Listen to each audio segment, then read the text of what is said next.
fi nekk yàlla samp leen te dëgëral leen di nuyu kilifa aada yëpp di ñaan yàlla def jàmm ci réew mi waaye def ko ci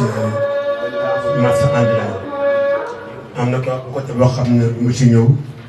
Oustaz Thiam macha allah sa contribution rafet na kon foofu du fi dugg damay ñëw rek dalal gan ñi jox suñu xarit suñu soppe Diatta Ndao mu def discours bi ci français su paree dina jox mu lay fekk mu bekkastu ko ci wolof si booba ñu ñëwalante ba beneen yoon incha allah li ma bëgg wax rek marché ambulant yi fi daje yëpp gis ngeen ne jamono ji ñu ngi dund boo xam ne dund bu métti la dund bu jafe la te am na loo xam ne waruñu ko nangu toujours damay wax ne ñun marché ambulant yi secteur informel bi ne 100% ñu ne 95% yëpp ci secteur informel bi lañ nekk te ba léegi mënuñu am jàmm ba léegi respect bu ñu leen war a jox joxuñ leen ko ñu ne nag am na loo xam ne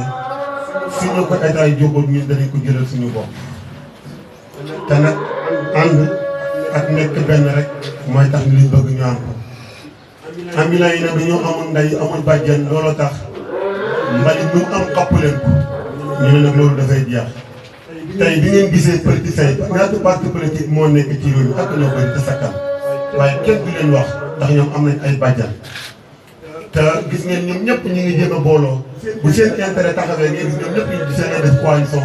pour ànd nekk benn xeex li nga xam ne mooy seen intérêt. gis ngeen tey syndicalistes yi ñaata syndicalistes yi ñoo fa nekk ay syndicalistes yu différent lañ mais tamit bu seen intérêt taxawee rek da ngay gis ñu àndandoo nekk benn ba liñ bëggoon ñu am ko donte ànduñ ñu pare kenn ku nekk ci la nga nekk.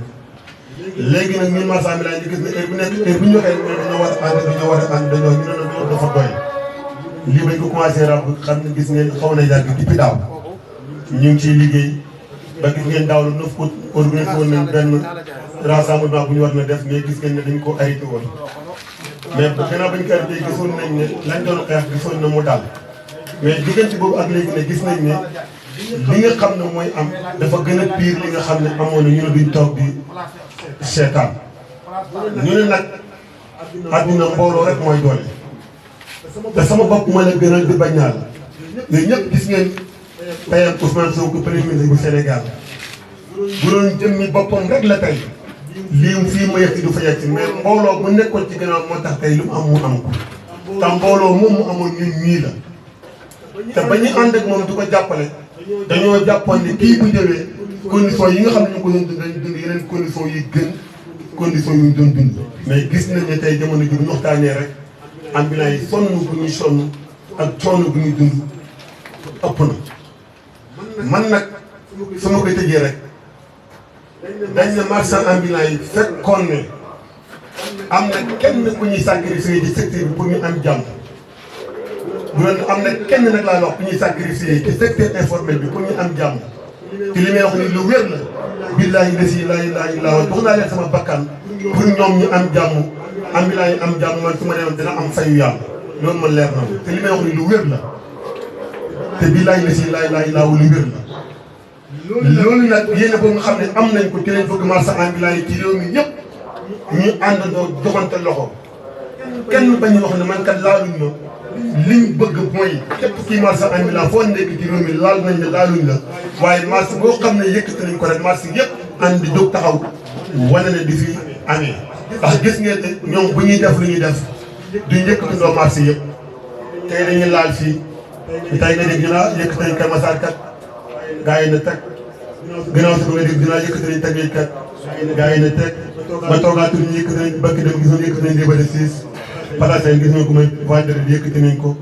université gis nga ko fu nekk te noonu lañ koy defee ba mu rek ñu nag léegi dafa doy yéene bi nga xam ne yéen am nañ ko ci réew mi yéene boobu bu karaw moo nekk si ñun te ëpp ñu ambition ëpp ñu xelaat ci réew mi li tax lu mel nii duñ koy def duñ ci waxtaan ak ñun te doomu aadama mooy première priorité ci réewam tey booy def dara kan koy defal doomu aadama la te ñu si doomu aadama yi lañ bokk tey boo demoon Europe tey gis nga ne ñoom population bi leen jiital lépp lu ñu def ndax li fi nekk ci Sénégal ci àdduna wëttuñu ko benn bàyyi ma doomu aadama yi la kon doomu aadama nag ba nekk ci benn place du fa liggéey du fa daan doole ba jëmmi jamono nga soxla ko boo ñëwee war ngaa waxtaan ak moom ci njëkk ak ci teraanga fexe naka ngay def ak moom ba jëlee ko fa teg ko ci condition yi gën sax yam nekkoon soo ko ci mënta sa waaye nga fexe ko teg ci condition yi déngoo sax yoo xam ne ci la nekkoon loolu nag lañ wax ne. Merci à tous et à tous. Nous sommes réunis aujourd'hui à cette date du 28 novembre 2025 pour un objectif commun, initié par le collectif pour la défense des intérêts des marchands ambulants du Sénégal. Cette rencontre est une déclaration de presse relative à une marche pacifique qui est prévue le vendredi 28 novembre 2025 ici à Dakar. Suite au déguerpissement accéléré des marchands ambulants du Sénégal par les gouverneurs, les préfets, sous l'égide de M. le ministre de l'Intérieur, M. Bamba Cissé, en collaboration avec les maires d'arrondissement du Sénégal, le ministre de l'Intérieur, M. Maître Bamba Cissé, en déphasage avec le Premier ministre Ousmane Sonko, qui nous avait promis de trouver des sites de recasement avec toutes sortes de déguerpissements. Le collectif pour la défense des intérêts des marchands ambulants du Sénégal constate avec regret, amertume et désolation le déroulement de ces opérations de déguerpissement accéléré qui sont causées d'énormes préjudices à la coopération des marchands ambulants, qui ont seulement vu leur dignité bafouée, mais aussi leurs emplois perdus sans aucune offre préalable d'alternative, ou la décision pour tenter de trouver des solutions face à cette situation. Par contre, le CEDIMAS demande au ministre de l'Intérieur et à ses demandements de s'asseoir à ces opérations de déguerpissement très rapidement, d'ouvrir des discussions avec les responsables du secteur pour trouver des solutions, faute de quoi le collectif prend témoin l'opinion nationale et internationale dans le cadre légal et réglementaire se réserve le droit de résister face à l'oppression et l'humiliation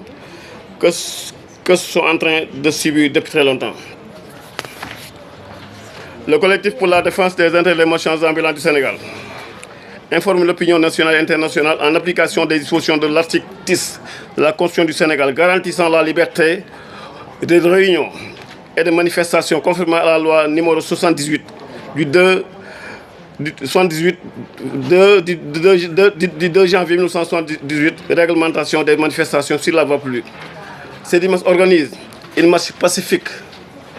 le vendredi 28 novembre 2025